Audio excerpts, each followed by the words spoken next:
ठीक है दोस्तों, बस 2 दिन पहले ट्राफलगर स्क्वायर में 3 से 5 हजार लोग ताकत दिखाने के लिए इकट्ठा हुए और प्रार्थना की। इसे देखिए।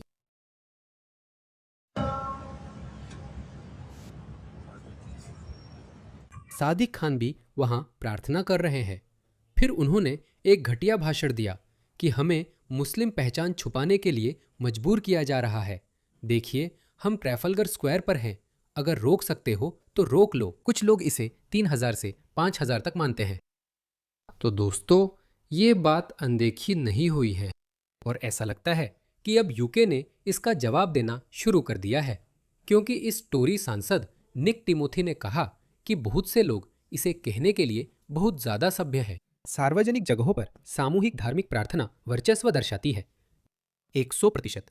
यही बात हम लोगों को समझाने की कोशिश कर रहे थे और मुझे बहुत खुशी है कि अब और भी ज्यादा लोग उस भाषा का इस्तेमाल करने लगे हैं। इसका अध्यात्म या लोगों के अपने धर्म को शांति से मानने से कोई लेना देना नहीं है। उन्हें ये सब हमारे प्रसिद्ध स्थलों पर पूरी दुनिया के सामने क्यों करना पड़ता है? क्यों? मैं आपको बता रहा हूँ। ये बहुत सीधी बात है। ये बस दिखाने के लिए है कि हम यहाँ हैं। और ये मैं नहीं कह रहा, खुद मुसलमान भी आपको यही बताते हैं। अजान में कहा जाता है कि अल्लाह के सिवा कोई भगवान नहीं और मोहम्मद उनके पैगंबर है।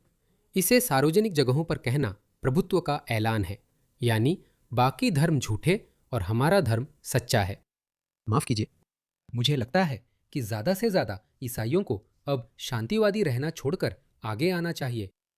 आपको सामने आकर कहना होगा कि ये हमारे लिए स्वीकार्य नहीं है। अगर चाहे तो ये रस्में मस्जिदों में निभाइए। मैं तो कहता हूं कि उन मस्जिदों की संख्या भी काफी कम कर दी जाए। चलिए यहीं से शुरू करते हैं। सार्वजनिक नमाज पर प्रतिबंध लगाओ। जाओ अपनी मस्जिदों या घरों में करो। लेकिन अगर हमने अल्लाह अकबर सुना तो तुम्हें 10 साल के लिए जेल जाना पड़ेगा और जैसे ही तुम बाहर आओगे तुम्हारी नागरिकता रद्द कर दी जाएगी। शायद हमें नया द्वीप ढूंढना पड़ेगा जहां इन लोगों को भेज सके अगर ये अपने देश वापस नहीं जा सकते। ईसाई धर्म की स्पष्ट अस्वीकृति को देखते हुए ये सिर्फ ईसाई नहीं, हिंदू धर्म भी है जिसे मैं आगे बताऊंगा। वे निश्चित रूप से हमारे चर्चों और हमारे गिरजाघरों में नहीं होने चाहिए। हाँ, आपको पता है वे आपके चर्चों में फिर से जाकर प्रार्थना क्यों करते हैं? ये वर्चस्व दिखाने के लिए है। हम यहाँ हैं और आपको विलुप्त कर देंगे। यह एक बयान है। ये वीडियो मैंने पहले भी कई बार दिखाए हैं। इस्लाम का हिस्सा बनो और हम तब तक नहीं रुकेंगे जब तक ये हर घर में नहीं पहुंच जाता। तो मैं चाहता हूं कि आप मेरे बात दोहराएं। मैं इसे हर जिले में सुनना चाहता हूं। ये गूंजना चाहिए। ब्रुकलिन को ये सुनाई देना चाहिए, ब्रोंक्स को ये सुनाई देना चाहिए, क्वींस को ये सुनाई देना चाहिए। ऐसे बोलो जैसे अल्लाह इसी पर निर्भर करता है। मेरे भाई और बहनों, ला इलाहा इल्लल्लाह मोहम्मद अल्लाह। कोई भी ईश्वर पूजा के योग्य नहीं है सिवाय अल्लाह के, जो ईसा के भगवान हैं, मूसा के भगवान हैं, इब्राहिम के भगवान हैं और अंतिम और आखिरी पैगंबर मोहम्मद के भगवान हैं। मैं ये नहीं कह रहा कि कल रात ट्राफलगर स्क्वायर में मौजूद हर कोई इस्लामिस्ट है। खैर, मैं यही कह रहा हूं, सार्वजनिक स्थानों पर कब्जा इस्लामिस्ट रणनीति का 100% हिस्सा है। ट्राफलगर स्क्वायर सबका है। ये हमारी स्वतंत्रता और उद्धार का राष्ट्रीय स्मारक है। इसका इस्लाम से संबंध नहीं है। कल रात का माहौल टीवी फुटबॉल मैच या सेंट पैट्रिक डे जैसा नहीं था। ये वर्चस्व और विभाजन था जो दोबारा नहीं होना चाहिए। उस ट्वीट को 50 लाख लोगों ने देखा था। इसे देखिए। संसद में बहस शुरू करने के लिए इतना काफी है।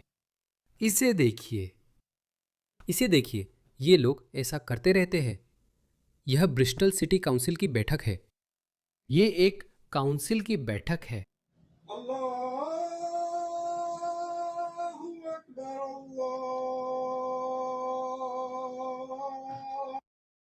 उसे काउंसिल की बैठक में ऐसा करने की क्या जरूरत है? क्यों? मैं बताता हूं क्यों। ये दबदबे का संकेत है। हम यहां हैं, रोक सकते हो तो रोक लो। और वे तब तक नहीं रुकेंगे जब तक हम उन्हें नहीं रोकते। देखो, इतनी कोशिशों के बाद भी वे खुश नहीं हैं। बढ़ते राजनीतिक तनाव के बीच करीब आधे ब्रिटिश मुसलमानों को लगता है कि वे यूके का हिस्सा नहीं हैं। हमने उन्हें राष्ट्रीय स्थलों पर नमाज पढ़ने दी। हमने उन्हें हमारे काउंसिल मीटिंग्स में, हमारी संसद में नमाज पढ़ने दी। हमने उन्हें हमारे खेल के मैदानों में नमाज पढ़ने दी।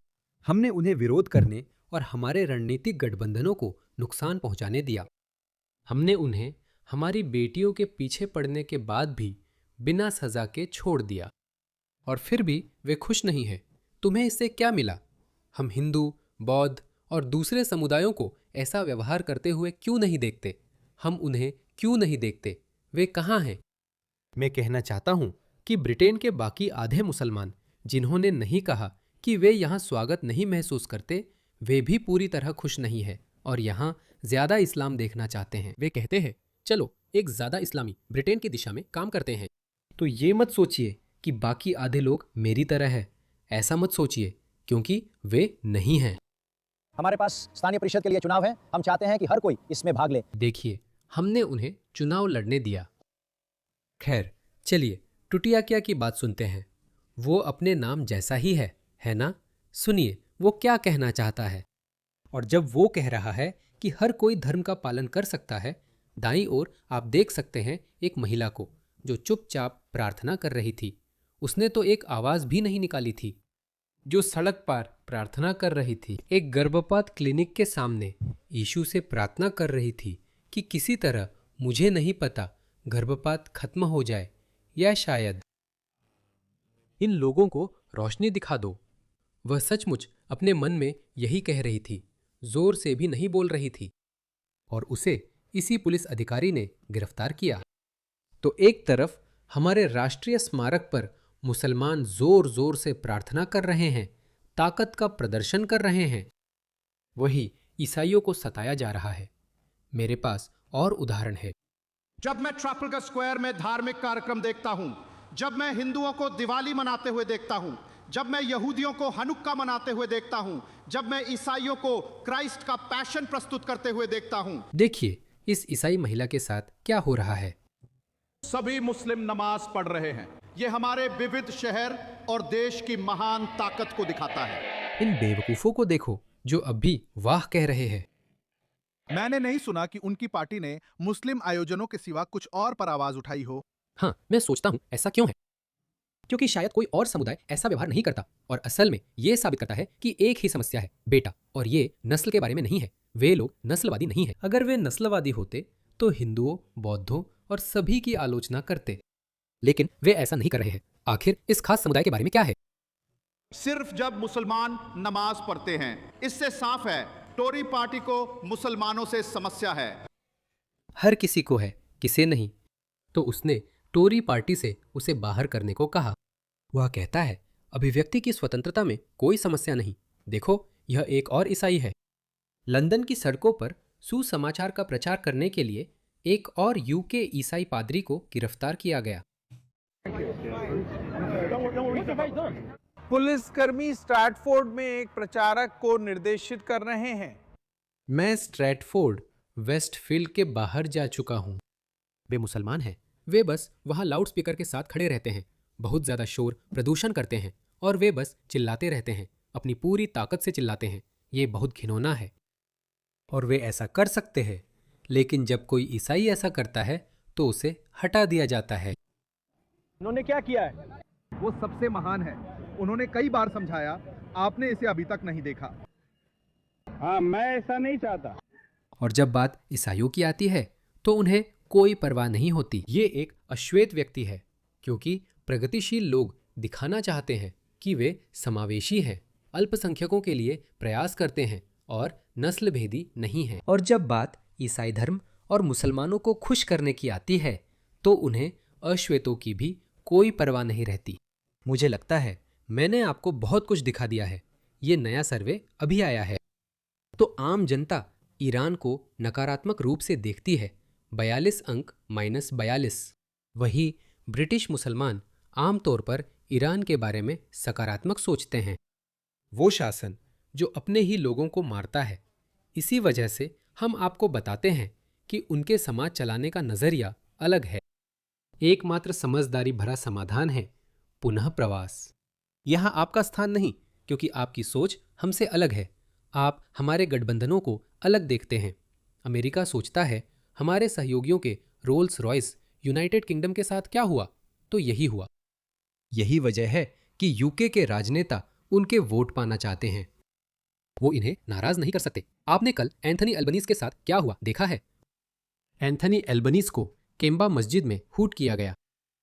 उन्होंने ऑस्ट्रेलिया की सबसे कट्टर मस्जिदों में जाने का फैसला किया, जहां उनकी हूटिंग और बुरी तरह घेराव हुआ। वह हमारे कीर स्टारमर हैं। चीन, वे चीन को भी ज्यादा सकारात्मक रूप से देखते हैं। यहां आप कह सकते हैं कि शायद वे मुस्लिम भाइयों के साथ खड़े हैं। वे चीन को सकारात्मक क्यों मानते हैं जब आम लोग चीन को नकारात्मक मानते हैं?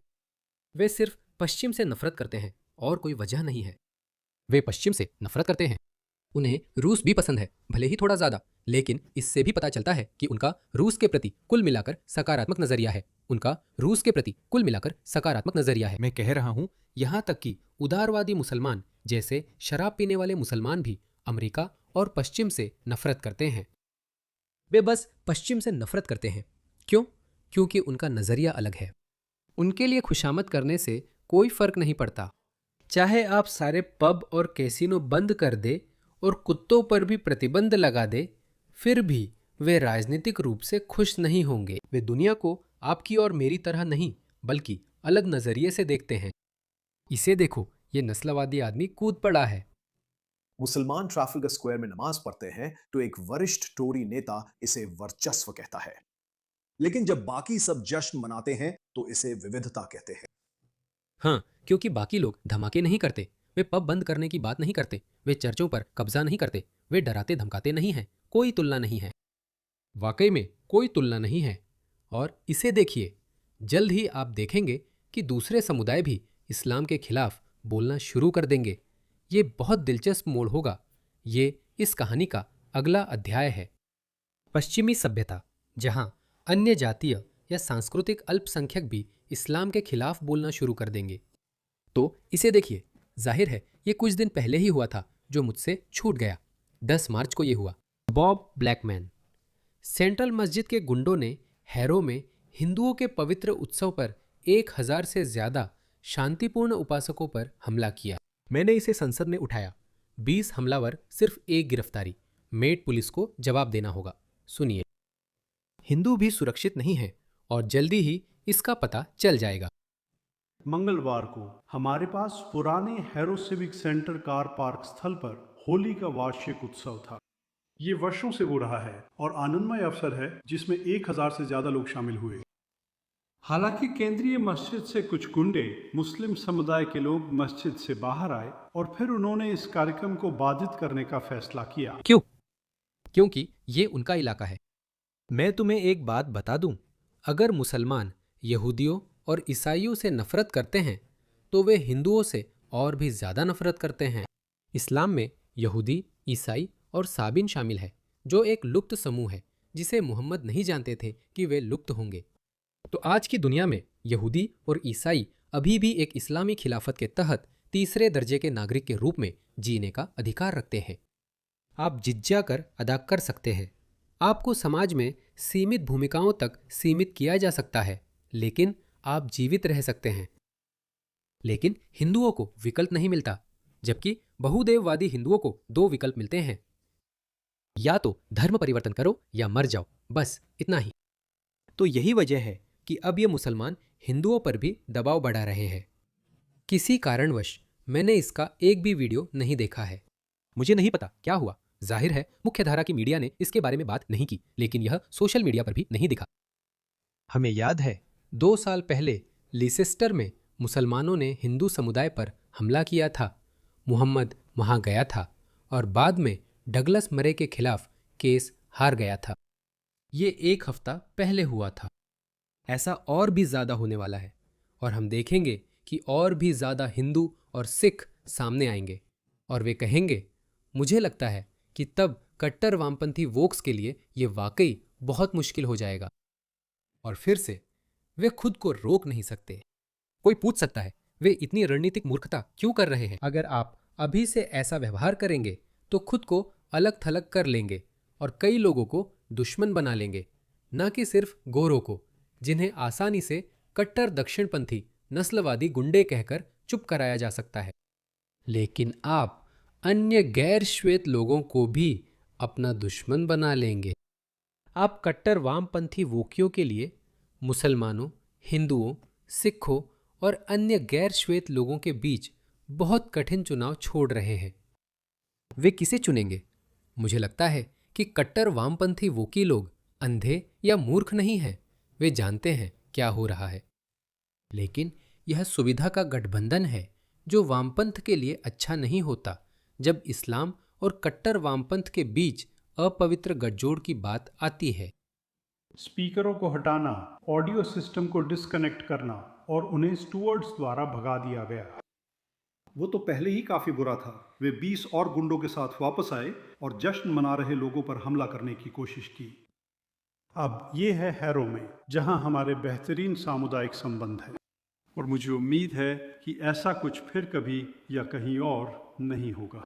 इसके लिए शुभकामनाएं। ये चलता रहेगा। आगे क्या होगा?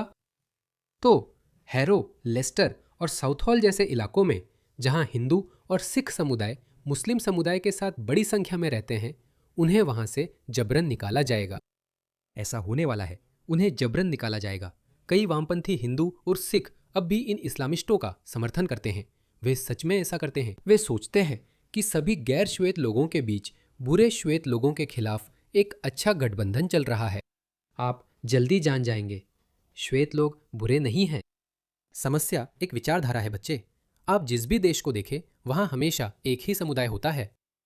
लेकिन दुखद सच्चाई यह है कि जो सामुदायिक तनाव बढ़ रहे हैं दुनिया भर में अलग अलग कारणों से, उन्हें शांत करना वास्तव में हम नेताओं की जिम्मेदारी है।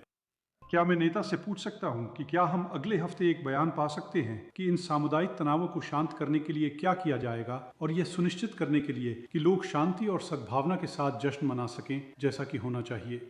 उनके लिए तालियां क्यों नहीं?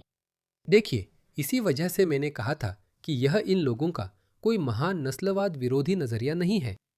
मेरा मतलब है, अगर आप मुसलमानों की रक्षा करना चाहते हैं क्योंकि यह भूरे लोगों का धर्म है, तो फिर आप हिंदुओं और सिखों की रक्षा में वही जोश क्यों नहीं दिखाते? और यह भेदभाव लेस्टर दंगों के दौरान बहुत साफ तौर पर सामने आ गया था। हमने देखा कि कैसे मुख्य धारा की मीडिया, खासकर वामपंथी मीडिया ने शुरुआत में हिंदुओं को ही उपद्रवी के रूप में पेश किया था, लेकिन जब और सबूत सामने आए तब हमें एहसास हुआ कि वही पुराने संदिग्ध लोग इसमें शामिल थे। लेकिन ऐसा भेदभाव क्यों? क्या ये इसलिए है क्योंकि मुसलमानों की संख्या ज्यादा है और वोटों में फायदा है? उन्होंने एक हफ्ते बाद वही ट्वीट रीट्वीट किया। बॉब ब्लैकमैन बोले, संसद में मुद्दा उठाने के बाद भी हिंसा जारी है। वेम्बली में हिंदू सिख कारोबारों में तोड़फोड़ हुई है।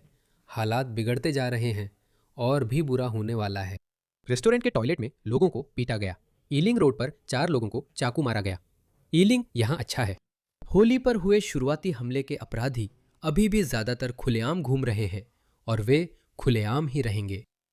तो ट्रैफलगर स्क्वायर की घटना के साथ यहाँ तक कि नाइजेल फराज ने भी एक बयान दिया। सुनिए। इस छोटे से क्लिप को देखिए। सोमवार को ट्रैफलगर स्क्वायर में यही हुआ।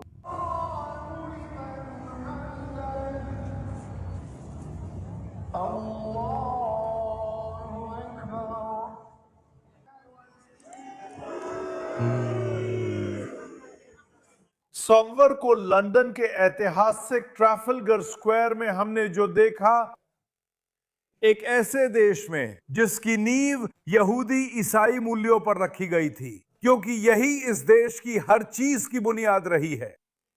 जो हमने वहां देखा वो एक समूह था जिसकी अगुवाई भयानक सादिक कर रहे थे। दोस्तों, लोग ये बातें 2 साल पहले नहीं कह सकते थे। अब इसके बारे में खुलकर बात की जा रही है। हालात और भी खराब होने वाले हैं। इसी वजह से मैं आशावादी हूं। मैं अपनी वीडियो के नीचे बहुत सारे कमेंट्स देखता हूं और बहुत से लोग काफी निराशावादी और यहां तक कि उदास भी लगते हैं। कृपया उम्मीद मत खोइए दोस्तों, हम इस संघर्ष के सबसे अहम दौर में प्रवेश कर रहे हैं। और ईमानदारी से कहूं तो मुझे नहीं लगता कि हम अपने किसी भी देश को खोने वाले हैं। हम व्यवस्था सुधार के एक दौर से गुजरने वाले हैं। चीजें खुद ब खुद ठीक होंगी, लेकिन अगर हम हाथ पर हाथ धरे बैठे रहे तो नहीं होंगी। हमें कुछ करना होगा। और इसे देखो, नाइजेल फराज, मैं आपको सुनाता हूं कि उन्होंने हाल ही में क्या कहा। ये वही है जो उन्होंने हाल ही में कहा जब उन्हें लगा कि वो ब्रिटेन में नई दक्षिणपंथी आवाज है और चाहे वो कुछ भी कहे, शर्तें वही तय करेंगे। असल में रिस्टोर ब्रिटेन ने पोस्ट किया था। देखिए, यह एक वीडियो है जो हमने अभी अभी नाइजल फराडे का देखा, जिसमें वह कह रहे हैं, ओह यह एक यहूदी ईसाई देश है और मुसलमानों को अपनी जगह पर रहना चाहिए वगैरह वगैरह। 6 महीने पहले यही कहा गया था और रिस्टोर ब्रिटेन ने इसे नीचे पोस्ट किया। लेकिन असली बात यह है कि ब्रिटेन में मुस्लिम आबादी हर 10 साल में लगभग 75% बढ़ रही है। यही हमारी स्थिति है। अगर हम पूरे इस्लाम को राजनीतिक रूप से अलग थलग कर देंगे तो हम हार जाएंगे। हम हार जाएंगे। तो कोई कैसे शामिल करता है? हम 2050 तक हार जाएंगे। केवल भगवान जानते हैं हम किस भयानक स्थिति में होंगे। उन्होंने कहा कि इस्लाम को अलग थलग नहीं किया जा सकता और अब वह उन्हें अलग थलग करना चाहता है। क्या तुम जानते हो कि वह ऐसा क्यों कर रहा है? क्योंकि रूपर्ट लो दरवाजे पर दस्तक दे रहा है। रूपर्ट लो, जिन्हें मैं सच में बहुत पसंद करता हूं और जिनकी मैं बहुत सराहना करता हूं, लेकिन फिर भी जैसे कि वह एक राजनेता है, मुझे नहीं पता, देखेंगे चीजें कैसे चलती है। यह रूपर्ट लोव ने कहा था। दोस्तों, यही हर पश्चिमी देश का भविष्य है। ब्रिटेन अभी इस्लामी देश नहीं है। हमें अपने जीवन के तरीके को ऐसी प्रथाओं के लिए नहीं बदलना चाहिए जैसे कि कोई कानून। हम ये नहीं सुनना चाहते, इसे दूर रखो। मेरे पास ऐसी बातों के लिए समय नहीं है जो सभ्य समाज में नहीं चलती। 100% शरिया कानून, बुर्का, हलाल, चचेरे भाई से शादी, गैंग रेप आदि। ब्रिटेन एक ईसाई देश है और पुनर्स्थापित सरकार में ऐसा ही रहेगा। हम सार्वजनिक जगहों पर इस्लामी प्रार्थना का दबदबा सहन नहीं करेंगे। पूरा स्कूल ईद के लिए बंद नहीं किया जाएगा और बच्चों को रमज़ान के दौरान खाने के लिए परेशान नहीं किया जाएगा। मैंने इसकी रिपोर्ट पहले दी थी। उत्तरी इंग्लैंड की लेबर काउंसिल्स ने सुझाव दिया है कि स्कूलों में चित्रकारी और संगीत बंद किए जाए क्योंकि ये मुसलमानों के लिए आपत्तिजनक है। मैं और कोई भी राजनीतिक पार्टी इसे कभी अनुमति नहीं देनी चाहिए। अगर आपको संगीत से समस्या है तो अफगानिस्तान चले जाएं, वहाँ कोई संगीत नहीं है।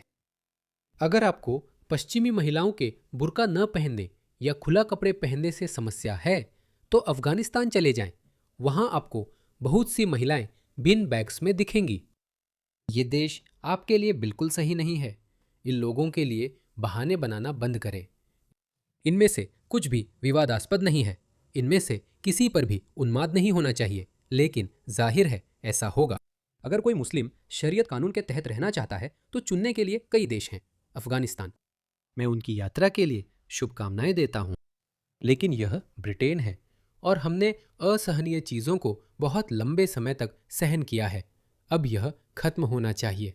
आखिरकार एक राजनीतिक दल है जो बिना माफ़ी के ब्रिटिश जीवन शैली की रक्षा और समर्थन करता है, जो पूरी तरह ईसाई धर्म पर आधारित है। इस पार्टी का नाम है रिस्टोर ब्रिटेन और हैरिस सुल्तान। मुझे लगता है उसके बाद एक और ट्वीट आया। यह 5 घंटे पहले आया। आज मुझे सैकड़ों बार नस्लवादी और इस्लामोफोबिक कहा गया क्योंकि मैंने रिस्टोर ब्रिटेन की हलालवद, बुर्खा और शरीयत कानून पर प्रतिबंध की नीति बताई। कज़न शादी, सार्वजनिक नमाज और भी बहुत कुछ। मैं स्पष्ट करना चाहता हूँ, मैं यह बिल्कुल स्पष्ट रूप से कहना चाहता हूँ, मैं अपनी पार्टी की आधिकारिक प्रतिक्रिया के बारे में पूरी तरह से स्पष्ट होना चाहता हूँ। हमें इसकी कोई परवाह नहीं है। दोस्तों, यही रवैया हमें यहाँ ऑस्ट्रेलिया में भी चाहिए। जैसा कि एंथनी एल्बनीजी को आज पता चला, जब वो मुसलमानों को ईद की शुभकामनाएं देने उनकी मस्जिद गए तो उन्हें वहाँ मुसलमानों ने हूटिंग की। वे अब भी सोचते हैं कि इस्लामिस्टों के सहारे मुस्लिम वोट मिल सकते हैं। मैं कह रहा हूँ, ऑस्ट्रेलियन लेबर पार्टी मुस्लिम वोट वैसे ही खोएगी जैसे ब्रिटेन में हुआ। ये होने वाला है। वैसे भी दोस्तों, अच्छे दिन आने वाले हैं। ये उम्मीद खोने का समय नहीं है मेरे दोस्तों।